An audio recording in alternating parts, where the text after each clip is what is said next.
America అధ్యక్షుడు అలా నా కేసు చూస్తే చాలు అని సంబరపడిపోయే దేశాధినేతలు ఉన్నారు. అమెరికా అధ్యక్షుడు ఫోన్ చేస్తే చాలు అని ఫీల్ అయిపోయేటటువంటి దేశాధినేతలు ఉన్నారు. మన భారతదేశాన్ని పరిపాలించినోళ్ళే అమెరికా దీనికోసం అర్రులు చాచినోళ్ళని చూసాం. అట్లాంటిది అమెరికా అధ్యక్షుడు ట్రంపే ఫోన్ చేస్తే ఫోన్ ఎత్తనోడు. అమెరికా అధ్యక్షుడు ట్రంపే సందేశం పంపిస్తే ఎంతవరకు అంతవరకే రిప్లై ఇచ్చేవాడు. అమెరికా అధ్యక్షుడు ట్రంపే రాయ్యా కూర్చుని మాట్లాడుకుందాం అంటే కుదరదు పొమ్మన్నోడు. ఏకైక మగాడు భారతీయ ప్రధానమంత్రి నరేంద్ర మోడీ. నీ దేశానికి నీకెట్లయితే అమెరికా ఫస్టో నా ఇండియా నాకు ఫస్ట్ అని నిర్మోహమాటంగా తెగేసి చెప్పినోడు.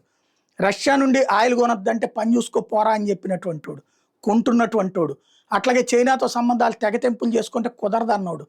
బ్రిక్స్ దేశాల మీద తొక్కే వాటి నుంచి బయటకు వచ్చేయంటే నీ పని నువ్వు చేసుకో అని చెప్పినటువంటి వాడు.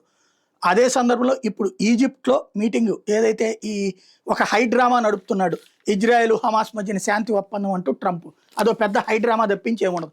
గతంలో కూడా ఇటువంటి ఒప్పందాలు కుదిరి ఆ తర్వాత ఎవడి గోలాడిది. ప్రస్తుతానికి 20 మందిని విడిపించడం, 25 శవాలని తీసుకోవడానికి మాత్రమే ఇది. మళ్ళీ ఒక 3 నెలలు జరిగితే మళ్ళీ కొట్టుకు చేస్తారు, ఇదంతా నడిచేదే.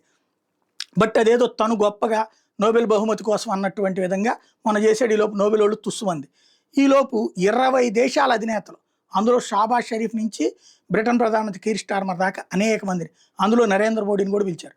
మోడీకి ట్రంప్ ఫోన్ చేశాడు, అటు ఈజిప్టు అధ్యక్షుడు ఫోన్ చేశాడు. ఫోన్ చేసిన మోడీ తను వెళ్లకుండా భారతదేశం తరపున ఓ ప్రతినిధిగా రక్షణ శాఖ సహాయ మంత్రిని కీర్తిని పంపించుకొచ్చారు. తద్వారా ఆయన ఇంతకుముందు సైనిక అధికారి కూడా, కాబట్టి ఆయన పంపించారు అక్కడికి. అంతే, భారత్ తరపున రిప్రజెంటేషన్ ఉంటుంది, నరేంద్ర మోడీ మాత్రమే వెళ్ళడు.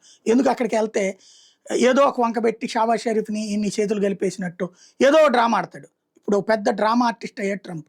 అతని ఏదో తెలివితేటల వలలో పడకుండా భారతదేశాన్ని అలాగే తనని తాను కాపాడుకుంటున్నారు మోడీ.